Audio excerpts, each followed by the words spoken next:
Depuis bientôt 30 ans, un mystère hante les astronomes.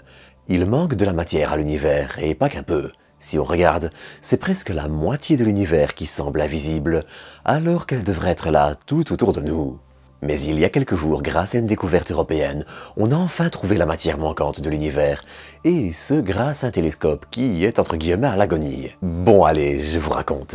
Mais avant de commencer, il est important de comprendre de quoi est fait l'univers aux grandes échelles. Parce qu'en gros, la matière qui compose l'univers, on peut la réunir dans 3 catégories.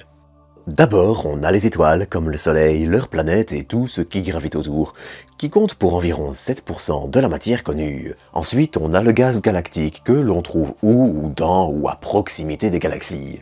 C'est par exemple sa version chaude que l'on retrouve en général dans les nébuleuses pouponnières d'étoiles, des nuages de gaz où naissent les étoiles, ou sa version froide qui crée des nuages sombres laissant passer peu de lumière et qui ressemblent, sur les photos, à des trous dans l'espace.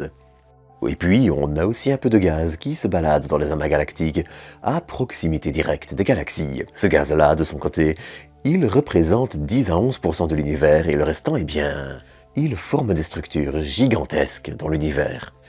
Des filaments de gaz qui s'étendent entre les galaxies sur des millions d'années-lumière et forment une partie de la toile cosmique telle qu'on se la représente. Et ce gaz est en quantité énorme. Jusqu'à présent, on a observé qu'il correspond à peu près à 43% de la masse totale de la matière de l'univers. Le problème, c'est que nos observations et nos simulations de l'univers pointent toutes vers un point. Il manque près de 40% de la matière à l'univers qu'on n'arrive ni à trouver ni à voir. Et là, pour rester clair, il va falloir ouvrir une petite parenthèse dans la parenthèse. On est ici dans le thème de la matière manquante de l'univers. Il ne faut pas la confondre avec, par exemple, l'énergie sombre ou la matière noire. Pour commencer, l'énergie sombre, c'est une sorte d'énergie dont l'existence n'a pour le moment qu'été théorisée. Elle agit en gros comme une sorte de gravité inversée qui remplit l'univers entier et représente quelque 68% de sa composition. Les principales choses qui nous font savoir qu'elle existe, c'est par exemple l'expansion de l'univers. Comme un ballon que l'on gonfle, l'univers est en effet en expansion, une expansion qui s'accélère et de façon uniforme. Cette expansion, elle a l'effet de rallonger la longueur d'onde de la lumière des galaxies que l'on regarde, qui se retrouve décalée vers le rouge, et qui est un des moyens que nous avons pour la mesurer. Le problème, c'est que si on soupçonne l'existence de ce composant de l'univers depuis les années 80, on ne sait toujours pas exactement à quoi la rattacher. C'est d'ailleurs pour ça qu'on s'acharne tant à mesurer l'expansion de l'univers et son comportement à grandes échelles. Ça peut permettre d'en déduire les caractéristiques de cette énergie et de valider ou au contraire invalider certaines théories, histoire de mieux cerner le machin. Et puis, bien sûr, on a la célébrité dont tout le monde a déjà entendu parler au moins une fois, la matière noire. Si l'énergie sombre a le défaut de ne pas interagir avec la matière, et de ne par exemple pas pouvoir être répartie dans des quantités différentes dans des endroits de l'univers, c'est un peu différent pour la matière noire. Elle vient d'un problème qu'on observe dans l'univers à grande échelle. Tout est trop léger. Si on regarde par exemple un amas de galaxies, il lui manque littéralement 5 fois sa matière pour que la force de gravité le fasse tenir ensemble. Et pourtant, il tient bien ensemble. C'est ce genre de constat qui pousse à penser qu'une forme de matière exotique échappe à nos instruments. Surtout que pour le coup, elle interagit très peu, mais elle interagit quand même avec son environnement. Subissant la gravité comme la matière classique, elle se retrouve condensée autour de galaxies et d'amas galactiques, l'existence de certaines étant même dépendante de la matière noire. Et la matière noire non plus, on n'a pas d'idée de ce que c'est. Ça peut être par exemple des trous noirs en grand nombre, des naines brunes, sortes d'étoiles avortées, ou simplement des particules qu'on n'a pas encore découvertes. Le problème, c'est que jusqu'ici, nos observations des trous noirs et autres vont plutôt dans le sens que oui, ces objets existent, mais clairement pas en assez grand nombre pour régler le problème de la matière noire. Si les premières observations trahissant son existence remontent aux années 30, c'est surtout à partir des années 70 et la modernisation des instruments que des astronomes comme Vera Rubin pourront étudier le problème et prouver que oui, il manque de la matière à l'univers.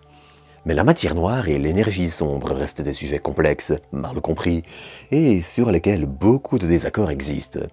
On sait que l'univers est en expansion et on voit les galaxies s'éloigner les unes des autres en moyenne, et on peut mesurer qu'il leur manque de la masse, ce qui permet de savoir qu'on a un problème avec l'énergie sombre et la matière noire.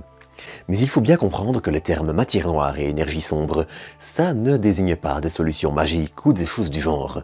Ce sont juste des termes qu'on utilise pour désigner des forces qu'on constate, mais qu'on a encore du mal à cerner exactement.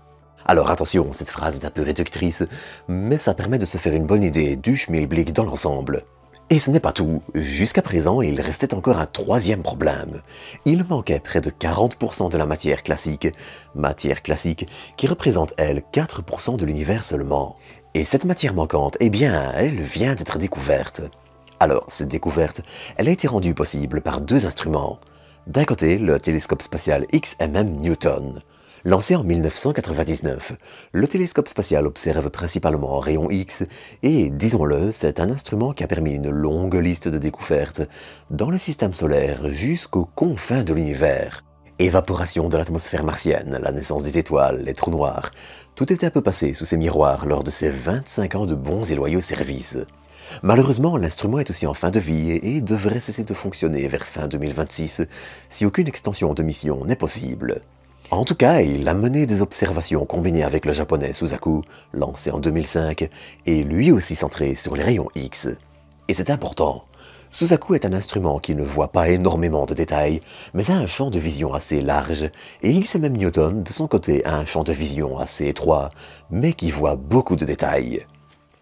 Leurs observations ont permis de mettre à jour un gigantesque filament de gaz dans le superamas galactique de Shapley, un amas contenant plusieurs amas de galaxies, plus de 8000 galaxies en tout, et qui forme une des plus grandes structures de l'univers proche.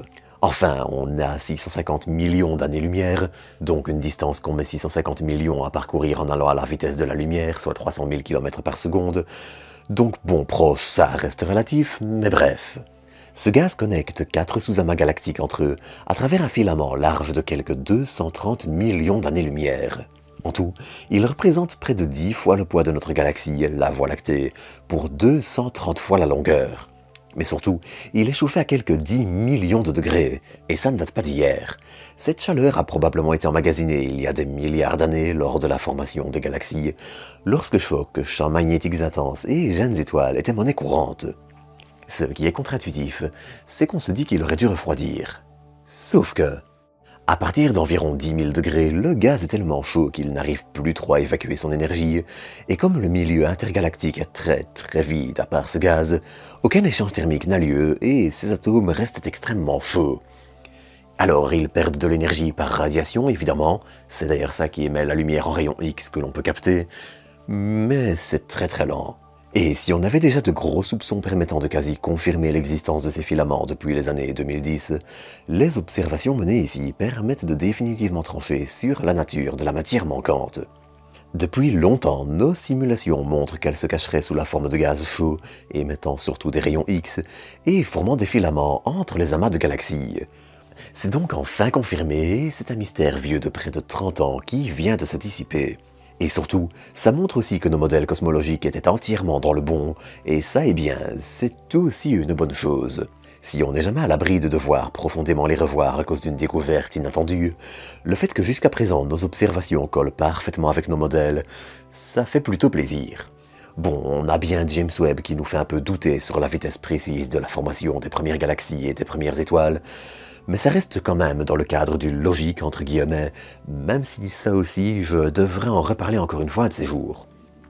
D'ailleurs, si les galaxies, les étoiles et le ciel nocturne vous intéressent, vous pouvez toujours faire un tour chez AstroShop via le lien en description. Vous y trouverez du matériel astro, des météorites, des peluches en format de planètes et autres, et ça permet de soutenir la chaîne gratuitement. Enfin, vous pouvez aussi vous abonner, liker, commenter et partager cet épisode. Et quant à moi, eh bien, j'espère qu'il vous aura plu et je vous donne rendez-vous dans quelques jours pour une nouvelle dose d'espace.